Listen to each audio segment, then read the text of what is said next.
health देखा कुन्ने रो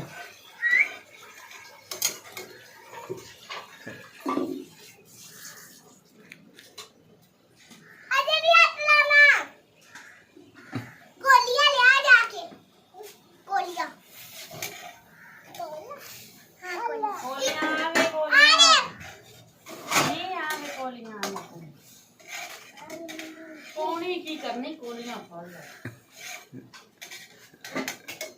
अरे पापड़ा बैठ रखो ये पापड़ा पे रखना हटे नहीं पानी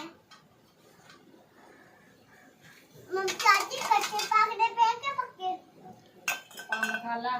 मसाला पाता